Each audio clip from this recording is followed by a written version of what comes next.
Hello विद्यार्थियों, चलिए आज हम लोग सर समुच्चय का पार्ट 2 देखते हैं। इसमें आपको पार्ट 1 हो चुका है। जो विद्यार्थी पार्ट 1 देख चुके होंगे उनके लिए तो बहुत बेहतर होगा। और उसके बाद आज हम लोग इसका अध्ययन करेंगे। देखिए पार्ट 1 में जो बताया था पहले उसका चर्चा कर लेते हैं। इसमें बताया था कि समुच्चय क्या होता है, समुच्चय क्या होता है, समुच्चय को कितने विधि से लिखते हैं और समुच्चय कितने प्रकार के होते हैं, थोड़ा सा उसको चर्चा कर लेते हैं। और देखिए समुच्चय कहते ना कि बताया था कि वैसे वस्तुओं का संग्रह जिसको आप परिभाषित कर सकते हैं, जिसका परिभाषा दे सकते हैं, उन सभी वस्तुओं का संग्रह समुच्चय कहलाता है। जिसके लिखने की मुख्यतः दो विधियाँ थी। एक विधि था जिसको बोले थे सारणी विधि, जिसमें आपको संख्याओं को कॉमा देकर लिखना होता था और उसी संख्याओं को हम गुण बता के लिखते हैं, तो उस विधि का नाम था गुण प्रकटीकरण विधि। ठीक है, या समुच्चय निर्माण विधि कहते हैं। और इस समुच्चय का प्रकार बताए थे, तो पहला बताए थे एकल समुच्चय, कहे थे जिस समुच्चय में केवल एक ही अवयव हो वे सभी समुच्चय एकल समुच्चय कहलाते हैं। जिस समुच्चय में दो अवयव हो वे समुच्चय युग्म समुच्चय कहलाते हैं। और जिस समुच्चय का अवयव को हम गिन सकते हैं उससे बोलते हैं परिमित समुच्चय, और जिसको गिनना संभव नहीं हो उससे बोलते हैं अपरिमित समुच्चय, इनफाइनाइट सेट। और कहते हैं कि दो समुच्चय दिखाई दे, दो समुच्चय का यदि अवयव दोनों में एक समान दिखाई देता है तो उसको समान समुच्चय कहते हैं। और जिस दो समुच्चय में यदि कहा जाए कि दोनों समुच्चय का ए और समुच्चय बी है, दोनों का अवयव की संख्या बराबर हो, तो उस समुच्चय को हम लोग समतुल्य समुच्चय कहते हैं। ठीक है, उतने के बाद आज चलते हैं सर 1.2 में। 1.2 लेसन यदि आप देखते हैं तो उसमें आपको कुछ इस तरह से सब काम देता है। ठीक है, तो इसका चर्चा कर लेते हैं, जिससे आपको यदि इतना पढ़ लेते हैं तो 1.2 लेसन आपसे पूरा पढ़ना चाहिए सर। ठीक है, तो देखते हैं हम लोग सबसे पहला क्वेश्चन। इसमें आपको कहा जाता है कि उप समुच्चय किसे कहते हैं। उप समुच्चय की बात आता है तो उप समुच्चय में सर कहते हैं जैसे कि मेरे पास दो समुच्चय हो, एक समुच्चय हो ए और एक समुच्चय हो बी। ए में मान लेते हैं कि अभी मेरे पास 1, 2 और 3 है, और एक बी समुच्चय जिसमें 1, 2, 3 और 4 है। ठीक है, सुनिएगा, एग्जाम्पल्स के थ्रू हम आपको परिभाषा बताते हैं, ज़्यादा समझ में आएगा। डायरेक्ट परिभाषा बताते हैं तो दिक्कत होता है। देखिए हम देखते हैं कि यदि दो समुच्चय मेरे पास ए और बी हो तो उप क्या कहता है, कहता है कि यदि मेरे पास दो समुच्चय हो तो समुच्चय किसी एक समुच्चय का अवयव किसी में शामिल हो तो जिसका जिसमें शामिल रहेगा उसको उप समुच्चय कहते हैं। यानी कहने का मतलब कि मेरे पास दो समुच्चय ए और बी है, तो यदि समुच्चय ए का अवयव समुच्चय बी में शामिल है तब समुच्चय ए को समुच्चय बी का उप समुच्चय कहते हैं। अर्थात कह सकते हैं कि यदि ए का अवयव बी में शामिल, यानी जो छोटका है ना, छोटका इसमें कितना अवयव है, 4 गो है, एक में के गो है 3 गो, यानी कि यदि छोटका का अवयव बड़का में शामिल हो तो ये छोटका को, इसको ए को, इस छोटका को बी का उप समुच्चय कहा जाता है। ठीक है, इस समुच्चय ए को समुच्चय बी का उप समुच्चय कहते हैं, याद रहेगा। इसका संकेत होता है इस तरह से, ए उप समुच्चय आप बी कह सकते हैं। ठीक है, इसमें आप बराबर कर सकते हैं, यानी कि इसका अवयव में शामिल होगा तो ज़्यादा हो सकता है और ज़्यादा ना भी हो सकता है। यानी यदि बी का अवयव हम खाली 1, 2, 3 भी लिख दें चलेगा, क्योंकि ए का अवयव बी में शामिल होगा नहीं, ये हमको बस शामिल होने से मतलब है। यदि ए का अवयव बी में शामिल है तब ए को बी का उप समुच्चय कहेंगे, और उप समुच्चय का संकेत होता है इस तरह से। और ये लगाइए चलते क्योंकि ए और बी बराबर हो सकता है, कि बराबर नहीं है, बराबर है ना, तो बराबर भी हो सकता है। यानी कि यदि समुच्चय ए का अवयव समुच्चय बी में शामिल है तो ए को बी का उप समुच्चय कहते हैं। ठीक है, उम्मीद है सर इतना कंप्लीट होगा। इसके बाद नंबर 2 देखिए। नंबर 2 कहता है कि यदि इसी क्रम में जैसे कि ए का अवयव बी में शामिल है और बी का भी अवयव ए में शामिल हो, ए का अवयव किस में शामिल है, बी में, और यदि बी का भी अवयव ए में शामिल हो तो यदि कोई समुच्चय ए बी में बी का अवयव ए में शामिल होगा ना तो ए को बी का आदि समुच्चय भी कहते हैं, जिसमें संकेत होता है उल्टा में है, इधर में है कह सकते हैं, इधर में, इसको आदि समुच्चय कहा जाता है। यानी कहने का मतलब हम परिभाषा ध्यान दीजिए कहाँ बोल रहे हैं। परिभाषा में कह रहे हैं कि यदि ए का बी में शामिल है, देखिए बहुत कन्फ्यूजन तो दूर, सब एक टाइप का रहेगा, ए का बी में बी का ए में, एकदम माथा खराब हो जाता है। तो उतना ध्यान देना है कि थोड़ा सा आराम से, बस इतना ही में समस्या है, फिर तो बाकी समुच्चय हल्का है। समुच्चय संबंध फलन इतना हल्का है ना कि उसमें कोई परेशानी नहीं होता है, बस ज़्यादा ही कन्फ्यूजन होता है, बस इतना ही टॉपिक में। तो ज़्यादा टॉपिक में नहीं, 3 गो यहाँ से देखिए यहाँ तक, उप अधि उचित तक, इसके बाद इस थोड़ा सा समस्या होगा, फिर ही बाकी हल्का है। ठीक है, तो देखिए इसमें फिर सुन लो, समुच्चय ए का समुच्चय बी में अवयव शामिल होगा तो ए को बी का उप समुच्चय कहेंगे, और ए का बी में शामिल है उप समुच्चय कहलाता है, लेकिन बी का ए में शामिल होगा तो ए को बी का अधि समुच्चय कहेंगे। जैसे देखिए मान लेते हैं, हो सकता है कि इस तरह से भी हो सकता है, ए है ए बी सी, और उसके बाद जो आपका बी है हो सकता है कि ए या केवल बी हो, आप बताइएगा ए का बी में शामिल हो या ना हो, मतलब नहीं है। लेकिन यदि बी का ए में शामिल रहेगा तो ए को बी का ऊंची आधी समुच्चय कहेंगे, ए को बी का आधी समुच्चय कहते हैं। यानी कहने का मतलब ऊंची तो हो तो देखना है ए को, और आधी हो देखना है कि बी को, ठीक है। ए का बी में शामिल होगा तो उप समुच्चय कहेंगे, जो छोटका होगा उसको। लेकिन एक में क्या कहता है कि यदि बी का ए में शामिल है तो ए को क्या बोलते हैं हम लोग, आधी समुच्चय कहते हैं, किसका, बी का कहते हैं, ठीक है। अब देखिए ये यहाँ तक बात हुआ आधी समुच्चय का। इसके बाद ऊंचित क्या कहता है, ऊंचित कहता है, देखिए ऊंचित का संबंध इससे है सर, ऊंचित का संबंध उप से है। ऊंचित का आप रिश्ता बना सकते हैं किससे, उप से। उप क्या बताए थे, कहे थे कि ए का बी में शामिल हो तो ए को बी का उप समुच्चय कहते हैं। परंतु यदि इसमें बात करता है कि ऊंचित का, तो ऊंचित कहता न है कि ए का बी में शामिल तो हो, लेकिन बी में कम से कम एक अवयव ऐसा हो जो कि ए में शामिल ना हो। यानी कहने का मतलब कि ए का बी में शामिल है लेकिन बी में कुछ ना कुछ ज़्यादा होना चाहिए, 4 हो, 5 हो, 6 हो, 7 हो, कुछ हो, ज़्यादा होना चाहिए। यदि ज़्यादा रहता है तो उसको हम क्या बोलते हैं, ऊंचित समुच्चय कहते हैं, ठीक है। थोड़ा सा वो दिक्कत तो ज़्यादा हो रहा है, फिर सुनिए, देखिए एक बार फिर से। जैसे देखिए बताया कि समुच्चय ए का अवयव समुच्चय बी में शामिल है तो ए को बी का उप समुच्चय कहते हैं, ठीक है।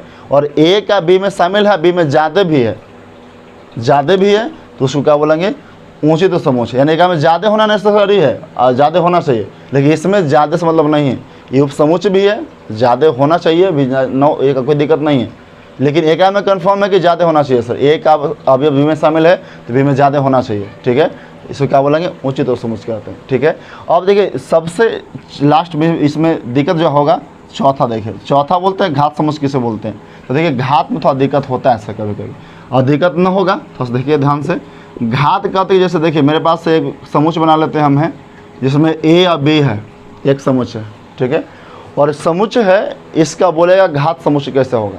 तो कहते हैं कि यदि कोई मेरे पास समुच्चय है, इस समुच्चय के सभी उप समुच्चय, जो समुच्चय हम बोले, जिस समुच्चय का सभी उप समुच्चय होगा, उस सभी उप समुच्चय को हम क्या बोलते हैं, घात समुच्चय कहते हैं। यानी देखिए घात समुच्चय का मतलब कि जिस समुच्चय का बात बोल रहे हैं उसमें कई सारे उप समुच्चय होना चाहिए, और उप समुच्चय वही होगा जिसका अवयव में शामिल होगा। जैसे देखिए मान लेते हैं कि हमारे पास ए बी था, हमको कुछ अपने मन से बनाना समुच्चय जिसका अवयव में शामिल हो जाए। तो देखिए मान लेते बनाते हैं, क्या हमारा जो समुच्चय है ए का अवयव इसमें शामिल है कि नहीं, शामिल है, तो यह हो गया उप समुच्चय। यानी इसके जितने भी उप समुच्चय होंगे सब घात समुच्चय होंगे। ए हो सकता है, बी हो सकता है, या खुद अपने आप ए बी हो सकता है, और एक और अपने मन से लिखते हैं, सब में लिखते हैं 5। क्या लिखते हैं, 5। यानी ये सभी जितना भी है ना सर, बताइए सब का अवयव में शामिल है कि नहीं, शामिल है। तो ये सब को क्या बोलेंगे हम लोग, घात समुच्चय कहेंगे, ठीक है। और घात समुच्चय निकालने का तरीका होता है, इसको हम संकेत में लिखते हैं पावर सेट, जिसको पावर ऑफ ए कर सकते हैं। घात समुच्चय इंग्लिश क्या होता है, पावर सेट होता है, जिसको आप पावर ऑफ ए कह सकते हैं। और पावर ऑफ ए का फॉर्मूला होता है 2 के पावर n, एन जहाँ पर होगा अवयव की संख्या, और अवयव की संख्या तो बताएगा मैं कितना अवयव है, 2 को है, ए या कितना है, बी है। तो अवयव की संख्या रखिएगा मैं 2 हो गया, और 2 के 2 बार पावर करें तो कितना हो जाएगा, 4 हो जाएगा। यानी इसमें बताएं कि घात समुच्चय कितने होंगे, 4 होंगे। क्या 4 गुना निकाल दिए हम, ए निकाल दिए, बी निकाल दिए, ए बी हो गया, और क्या होगा 5। एक समुच्चय, 2 समुच्चय, 3 समुच्चय और 4 समुच्चय, ठीक है। ये जो जितने भी आए ये सब क्या है, आपका घात समुच्चय है सर, ठीक है। इसके बाद देखिए फिर से सुनिएगा, इसमें एग्जाम्पल एक और चल देते हैं, और एग्जाम्पल इसके बाद आपको देखिए इसमें एक क्वेश्चन और देख लेते हैं। तो देखिए एक क्वेश्चन और देखते हैं जिसमें 3 अवयव हो, जैसे 1 है, 2 है, 3 है, ठीक है। अब आपसे बोले कि इसका लिखिए घात समुच्चय, आसान है। घात हम बोले कि लिखना वैसे वैसे समुच्चय जिसका अवयव में शामिल हो जाए। बताओ हम लिखे 1, क्या इसमें शामिल नहीं हुआ, ये भी घात उप समुच्चय इसका। फिर लिखिए 2, फिर कर सकते हैं 3, इसका भी अवयव में शामिल है, इसका भी शामिल है, इसका भी शामिल है, यानी 3 उप समुच्चय है। अभी आओ लिखिए उप समुच्चय जेकर अवयव में शामिल हो जाए, तो लिखते आओ 1,2 लिखते हैं, क्या इसका अवयव में शामिल नहीं है। फिर लिखते हैं 2, चाहे एक से चल देते हैं, पहले 1,3 लिखते हैं, फिर इसके बाद 2,3 हो जाएगा, ठीक है। उसके बाद एक और लिख देते हैं यहाँ से 1, 2, 3, फिर एक 5। बताइए ये सब का अवयव में शामिल है कि नहीं। समुच्चय हम ये वाला बनाए थे, 1 इसमें था, 2 भी था, 3 भी था, 1, 2 भी इसमें है, 1, 3 भी इसमें है, 2 3 भी इसमें है, ठीक है, 1 2 3 भी इसमें है, और 5 तो मतलब कुछ नहीं होता था, हम कुछ नहीं कैसे बड़े मनी है, ठीक है। तो ये सभी है जो ना, इसका घात समूच हो गया। हम बताए भी घात समूच की यदि संख्या हमको सही गलती है निकालना है तो फॉर्मूला बताए, पावर ऑफ ए बराबर 2 का पावर कितना होता है एन, जहाँ एन क्या होता है अवयवों की संख्या होता है। अवयव का में कितने हैं 1 2 और कितना 3 है, तो रखिए यहाँ पर 3, 2 के पावर 3 यानी कितना होता है 8 हो जाता है ना, 2 गुना 2 गुना 2 8 हो जाता है।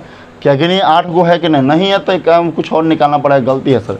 देखिए तो 1 2 3 4 5 6 7 और कितना 8 है ना, तो यही घात समूच कहलाता है। यानी किसी समुच्चय के जितने भी उपसमुच्चय होते हैं उस उपसमुच्चय को हम क्या बोलते हैं घात समूच कहते हैं। इसको निकालने का फॉर्मूला होता है पावर ऑफ ए बराबर 2 के पावर एन, जहाँ एन होता है अवयवों की संख्या, जितने इसमें अवयव होंगे ना वो रख देंगे सर, ठीक है।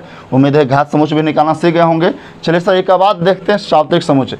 सार्वत्रिक में कहीं दूर नहीं जाना, बस यहीं पर ध्यान दीजिए। देखिए सार्वत्रिक कहते हैं ना कि अनेकों उपसमुच्चय, छोटका ना छोटका है, कहेंगे अनेकों उपसमुच्चय का जो सबसे बड़ा का समुच्चय होगा उसी को हम बोलते हैं सार्वत्रिक, या इसी को एक और नाम है समष्टि समुच्चय कहते हैं। समष्टि समुच्चय, समष्टि समुच्चय कहा जाता है जिसको हम संकेत में यू से लिखते हैं, या कहीं लिखा होता है डब्ल्यू से या एस से, या फिर इसमें ये वो एक्साई होता है, एक्साई से लिखा होता है। यानी इतने सारे संकेत से आप इसको संकेत में आप लिख सकते हैं सर, ठीक है। तो देखिए फिर सुनिएगा, बताया कि अनेकों समुच्चय का मतलब कहें छोटे छोटे लड़कन का बुतरू का, उस सब का बुतरुओं के जो पापा हुए वही का कहलाता है सार्वत्रिक समुच्चय कहलाता है। यानी कि अनेकों समुच्चय का जो सबसे बड़ा का समुच्चय होता है उसको हम लोग सार्वत्रिक यानी समष्टि समुच्चय कहते हैं, ठीक है।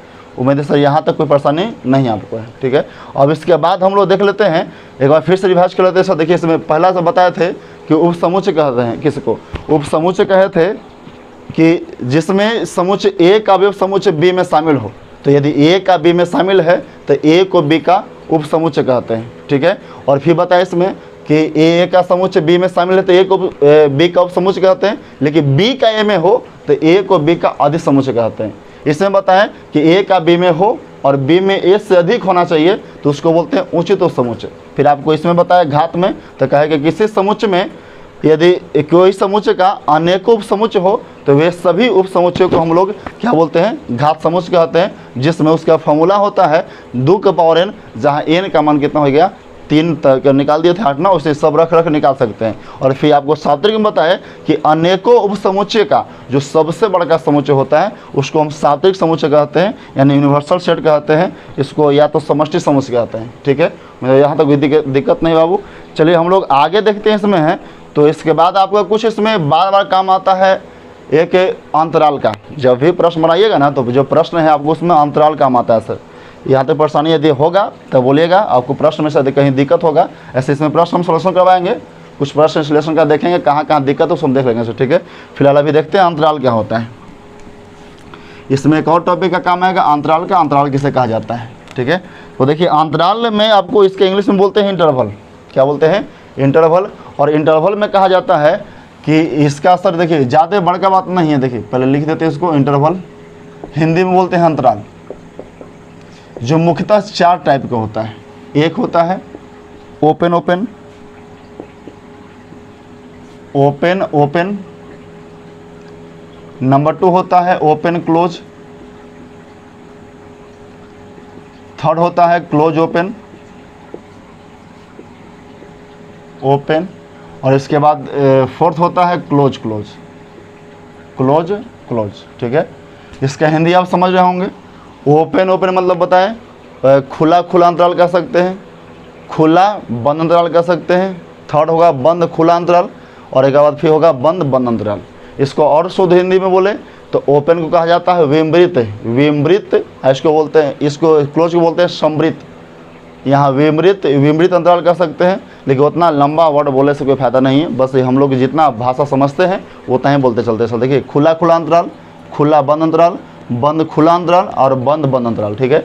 इस सभी अंतरालों को हम समझते हैं सर। देखिए अंतराल आके पहले समझिए किसको कहते हैं। जैसे देखिए कभी लिखल देखिएगा इस टाइप से ना कि 2 है ऐसे लिखा हुआ है x और 8 है, ठीक है। यह संकेत का प्रयोग करते होंगे तो पहले जानते होंगे कि बस यह 2 से, जैसे ये x का मान निकालना है तो 2 से बड़ा है और बराबरों है, और यही x का मान 8 से कुछ छोटा है, 2 से बड़ा 8 से छोटा है। तो जो लिखने का ढंग हुआ ना, यही अंतराल लिखा हुआ है सर।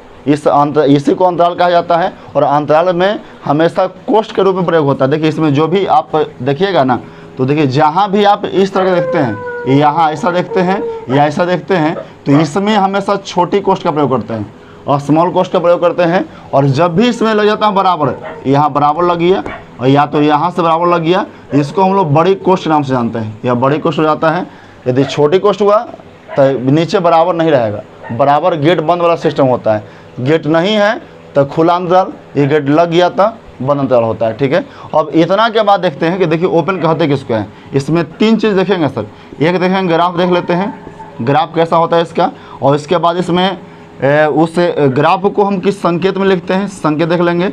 और संकेत के बाद ये देखते हैं एग्जाम्पल कैसे इसका होगा सर। ठीक है, तो देखिए हम लोग पहले ग्राफ देखते हैं। पहला था ओपन, तो ओपन में देख लेते हैं। तो ओपन का ग्राफ होता है कि ओपन का अर्थ होता है कि बीच में ऐसे होगा, बीच में ऐसे होगा। और ओपन में हम लोग 2 बिंदु मान लेते हैं कि ए से बी तक है। ठीक है, और ए से बी तक है तो यहाँ भी खुला होगा, यहाँ भी खुला होगा, ए होगा बी होगा। परेशानी हो रहा होगा तो देखिए खुला बताया, सुनिएगा सर। हम आपको बताया कि जहाँ ये लगल नहीं है बराबर में, ये खुला है और बराबर लग गया तो बंद हो गया। ठीक है, तो खुला का मतलब हो गया कि जैसे ए ऐसे लिखा हुआ है x, फिर लिखा हुआ है ऐसे b, तो ये खुला अंतराल हुआ। जहाँ लिखा हुआ है नीचे बराबर न लिखल है, तो इस संकेत को ही हम खुला अंतराल बोलते हैं। ए ने भी खुला है, ए ने भी खुला है, तो खुला खुला अंतराल हो जाता है। यानी ए से बी तक इसमें कोई भी बीच का मान आप ले सकते हैं, न ले सकते हैं ए को, न ले सकते हैं बी को, क्योंकि ए का भी मान बराबर नहीं लगा हुआ है और बी के मान भी बराबर नहीं लगा हुआ है। ठीक है, तो ना ए को लेंगे ना बी को लेंगे, ये दोनों खुला खुला हो गया। ठीक है, इसका अर्थ हम समझते हैं। तो ए को ना लेंगे तो ए को ना रखना है, बी को भी नहीं रखेंगे, इसके बीच के मान रखेंगे सर। ठीक है, संकेत देखिए कैसे होता है। खुला में होता है या तो स्मॉल कोष्ठ लगाइए या तो इसको बड़ी कोष्ठ लगाइए भी, तो उल्टा लगाते हैं, इस तरह से उल्टा लगाते हैं। बड़ी कोष्ठ लगाएंगे भी तो उल्टा लगाएंगे। ठीक है, और एग्जाम्पल कहता है कि एक एग्जाम्पल में देख लेते हैं सर। देखिए एग्जाम्पल हम कह देते हैं, जैसे यहाँ ए से बी कहा था ना, वैसा कुछ मान ले लेते हैं। तो मान ले लेते हैं, तो मान में आप इस कोष्ठ में खेल लेते हैं। जैसे देखिए 5 से लेकर होते हैं, 5 से है 10 तक, 10 तक है। ठीक है, और स्मॉल कोष्ठ का इससे पहले के बात आप समझते होंगे, तो बस इतना ही समझते होंगे कि 5,10 यानी कि 2 का मान है 5 और कितना है 10। लेकिन इसका अर्थ ये नहीं होता बाबू। इसका अर्थ होता है कि जब ई वाला लगा हुआ है छोटी कोष्ठ, आई छोटी कोष्ठ, तो न 5 को लेंगे न 10 को लेंगे, बस 5 और 10 के बीच जो मान होता है वह सभी मान होते हैं। तब 5-10 के बीच कितना कितना मान होता है, 6 होता है, 7, यानी इसका मान कितना कितना हो जाएगा, 6 हो जाएगा, 7 हो जाएगा, 8 हो जाएगा और 9 हो जाएगा। बस इतना ही होगा सर। ठीक है, यानी 5-10 स्मॉल कोष्ठ में घिरा हुआ है, इसका अर्थ होता है कि 6 से कहाँ तक, 9 तक। ठीक है, तो यानी सर हम लोग देखिए, हम पहला चल रहे थे ओपन इंटरवल। ओपन का मतलब कि नए नए गेट बंद होगा, नए नए गेट बंद होगा, दोनों खुला रहेगा। सर ग्राफ में भी उसे होगा, नए नए रखना है, नए नए रखना है, 20 का मान रखना है सर। ठीक है, संकेत होता है स्मॉल कोष्ठ या बड़ी कोष्ठ लगेगा भी तो उल्टा लगेगा। ठीक है, इसका एग्जाम्पल देख लेते हैं कि यदि स्मॉल कोष्ठ में घिरा हुआ है दोनों तरफ छोटी कोष्ठ, तो न 5 को लेंगे न 10 को लेंगे, कहाँ से कहाँ होगा, 6 से 9 तक। इसमें दिक्कत हो रहा है तो चलिए आगे चलते हैं दूसरा में, उसमें दिक्कत नहीं होगा। बोला ओपन या क्लोज, हम बताएं कि ओपन यानी गेट नहीं लगेगा, लेकिन जब बात करता है क्लोज का तो गेट लग जाएगा। वैसे ही ग्राफ ओपन का बात किए हैं तो रंगना नहीं है, लेकिन जब क्लोज का बात किए हैं रंग देंगे। ठीक है, इसके बाद से देखिए संकेत में भी देखते हैं, तो संकेत में ओपन के बाद स्मॉल कोष्ठ, लेकिन जब क्लोज का बात करते हैं बबुआ तो क्या हो जाएगा, बड़ी कोष्ठ। वैसे ही बताइए ओपन है तो उल्टा, लेकिन जब क्लोज आएगा तो सीधा हो जाएगा। क्लोज में एकदम सही सब होता है। एग्जाम्पल में भी देख लेते हैं, ओपन के अर्थ का जो होता है स्मॉल कोष्ठ, लेकिन जब क्लोज के बात आएगा तो क्या होगा, बड़ी कोष्ठ यानी बिग ब्रैकेट।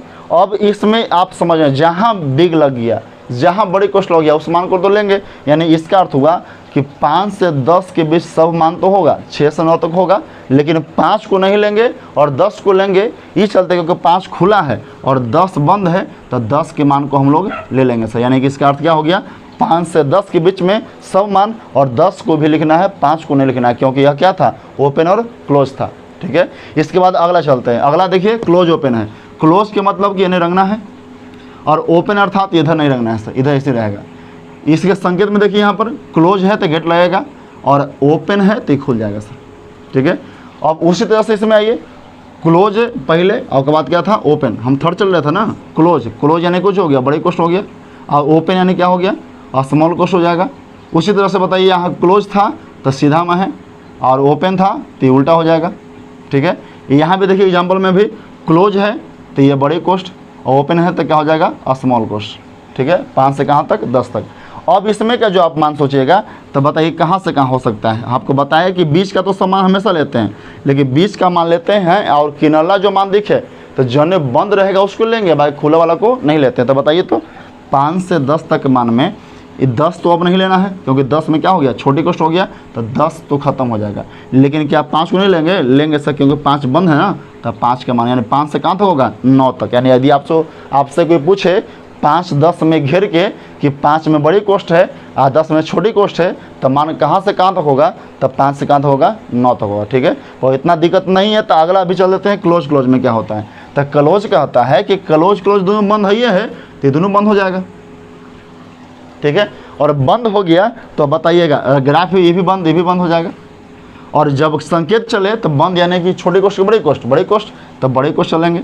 और यही बात यहाँ पे तो दो बात क्या लिखे जाए, एक के बाद छोड़ देते हैं, बड़े कोष्ट दोनों होगा। अब इसमें भी वही भाल, यहाँ भी बड़े कोष्ट हो जाएगा। ठीक है, और अब बताइए दोनों बंद है यानी 5 से कहाँ तक का है 10 तक का है, तो 5 से 10 तक में पहले बीच का तो मान लिखेंगे, 6 से कहाँ तक 9 तक।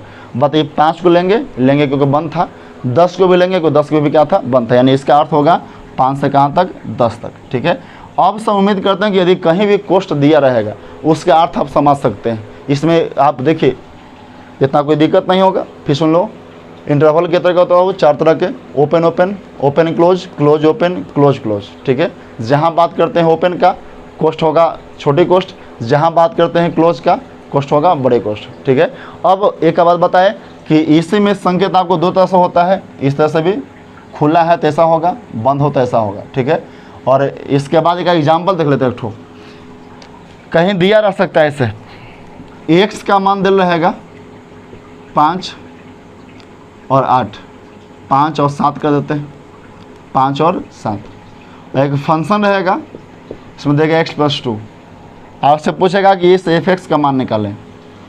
f(x) का मान निकालें प्रांत के अनुसार, यानी जो रखते हैं उसके अनुसार एक का मान कितना होगा। अच्छा देखिए आपके अनुसार तो चलेंगे तो कहिएगा ना कि 5 से 7 तक है, तब एक में 2 का मान हो सकता है। यदि आप न जानते अंतराल ना तो ये करते 5 7 रख के हमें मान पूछती है, तो पहले आप 5 रखते, 5 रखिएगा, 5 और 2 कितना 7, फिर रखते 7 7 तो 7 और 2 कितना 9। लेकिन यह इसमें से कोई उत्तर नहीं होगा। हम बताएं कि जहाँ स्मॉल कोष्ट लग गया इसका अर्थ होता है कि ना 5 को लेंगे ना 7 को लेंगे, इसके जो बीच का मान है उसको लेंगे। तो बताइए 5 और 7 के बीच कितना मान होता है 6 होता है, तो 6 को लेंगे सर, यानी कि इसमें 6 हो जाएगा और 6 + 2 यानी कितना हो गया 8। आपका सही मान ये वाला हो गया। ठीक है, यही हम ऐसे कर देते हैं। यहाँ पर कुछ और लिख देते हैं, 7 भी करते घेर देते ऐसे। ठीक है, तो आप ये 5 और 7 के बीच तो मान लेवे करते, जो कितना आता है 6 आता है, तो 6 पर निकालते, और 7 को भी लेना पड़ता, क्योंकि 7 क्यों है बंद है ना सर, तो 7 को भी लेंगे तो f(7) का मान हो जाता है। 7 यहाँ पर रखेंगे तो यहाँ देखिए कितना हो जाएगा 7 + 2 यानी कितना हो जाएगा 9। ठीक है, यानी इसी तरह से आपको सब मान निकालना पड़ेगा। यानी अंतराल का जब भी काम आएगा उम्मीदें सब पहचान लीजिएगा आप लोग। देखिए इसमें कुछ और एग्जाम्पल देख लेते हैं। तो सर इसमें एग्जाम्पल देखिए,